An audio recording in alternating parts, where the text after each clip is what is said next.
Paz e Cristo a todos, sejam muito bem-vindos ao nosso canal.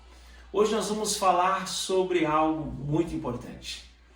Por muitas vezes você já ouviu falar sobre a Bíblia Sagrada e que ela também foi usada de forma errada.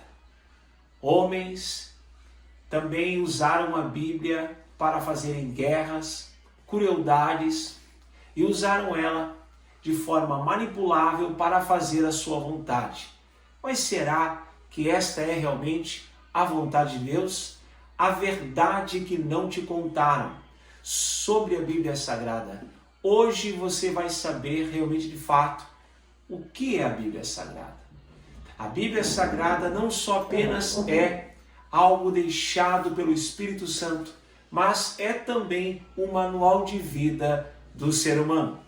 Mas antes de começar, eu peço a você, se inscreva no nosso canal, faça parte da nossa comunidade que vem crescendo cada vez mais.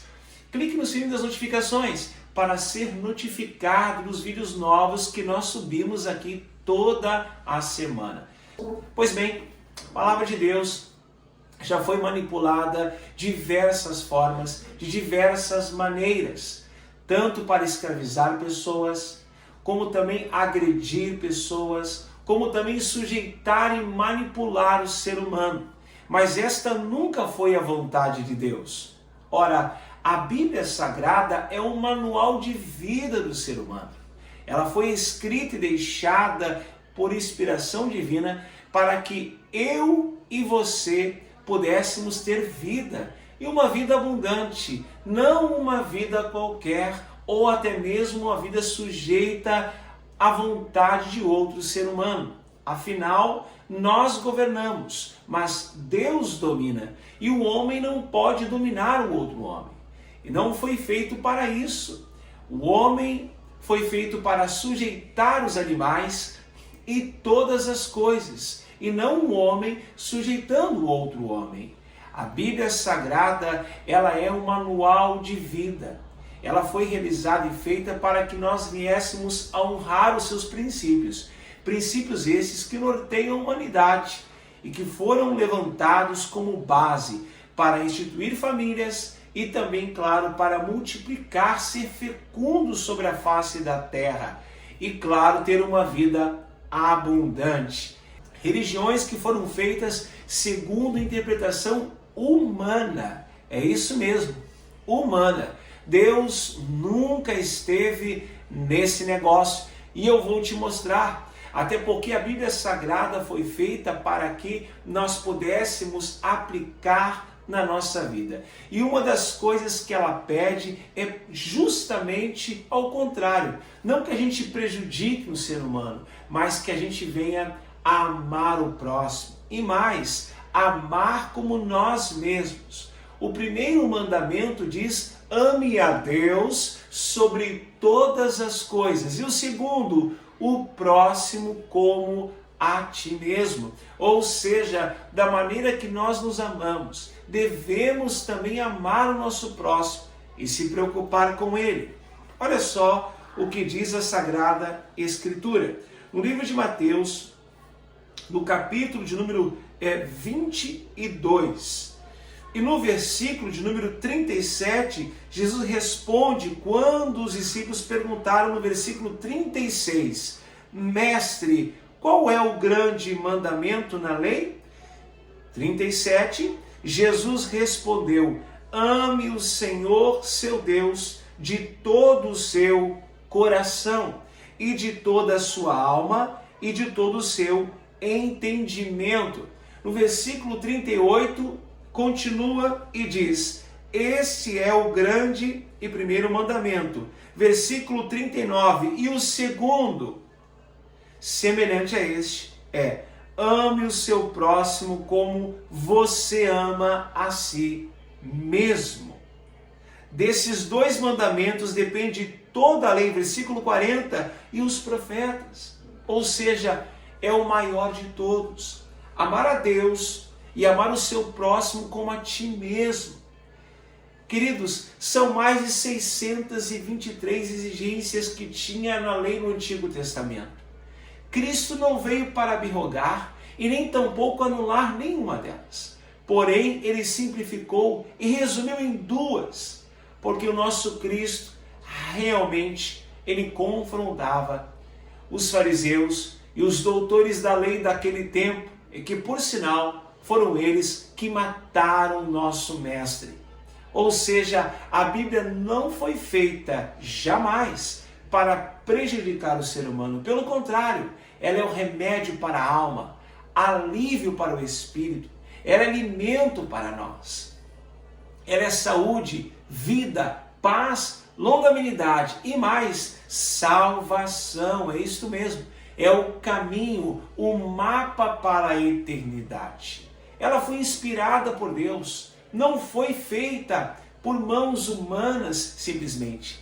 Mãos humanas escreveram, mas ela foi totalmente inspirada pelo Espírito Santo para deixar para nós manuscritos poderosos, para que eu e você pudéssemos ter uma vida abundante. Então tome muito cuidado com o que você ouve por aí. Mitos, vãs filosofias, opiniões humanas. Gente, eu tenho o costume de dizer algo. Opinião, se fosse boa, não haveria especialista. É uma das frases que eu tenho e que eu acho que é uma das frases mais poderosas. E é uma frase, por sinal, que está indo para o meu próximo livro. Porém, em contrapartida, vale a pena lembrar e ressaltar que eu e você, nós temos um Pai. E esse Pai é o nosso Deus. Ele é poderoso.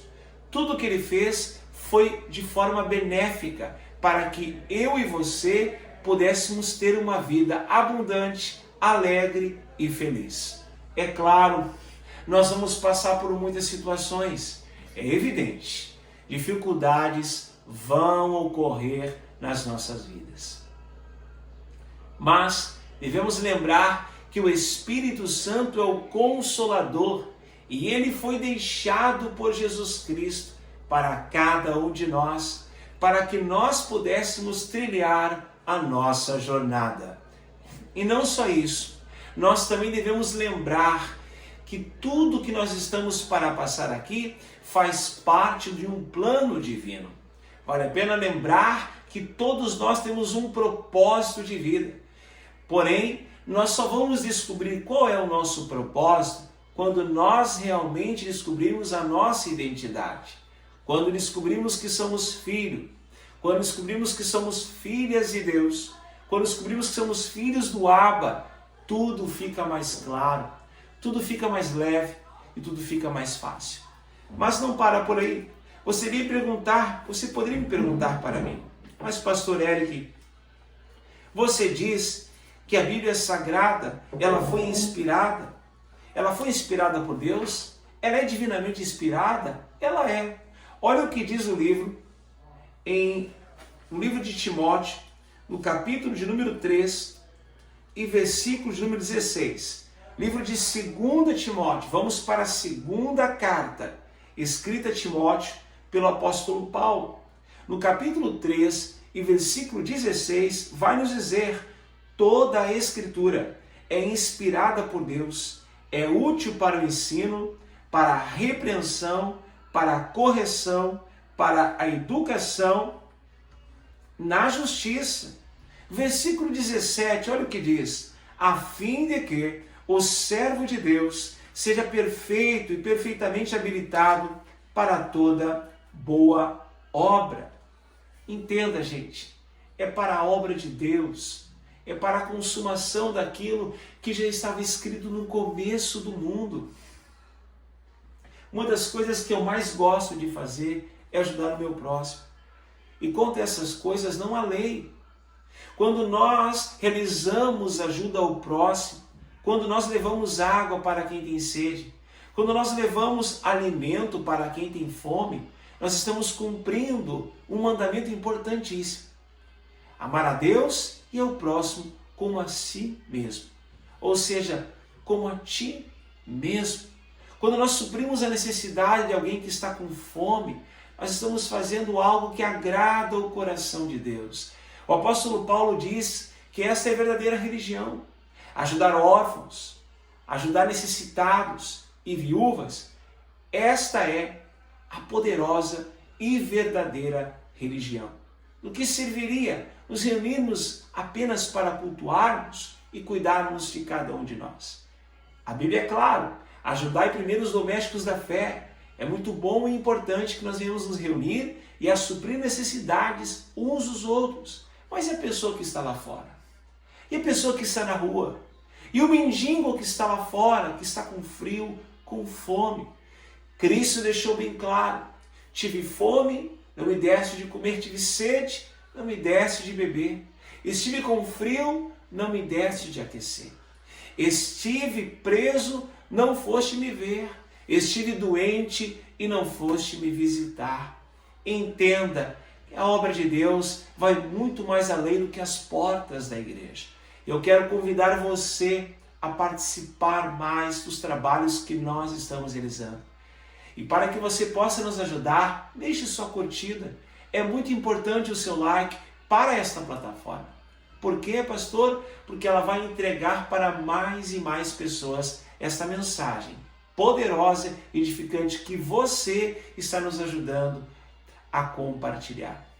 E claro, compartilhe com mais pessoas, compartilhe com parentes, familiares e amigos. Eu tenho certeza que eles não tinham a clareza que eu trouxe hoje aqui a respeito da Bíblia Sagrada, que é uma Bíblia, ou seja, um conjunto de livros inspirados por Deus para que eu e você possamos ir bem na face desta terra. Que Deus abençoe você, graça e paz é o que eu desejo e muita prosperidade. Eu vejo você aqui no nosso canal no próximo vídeo.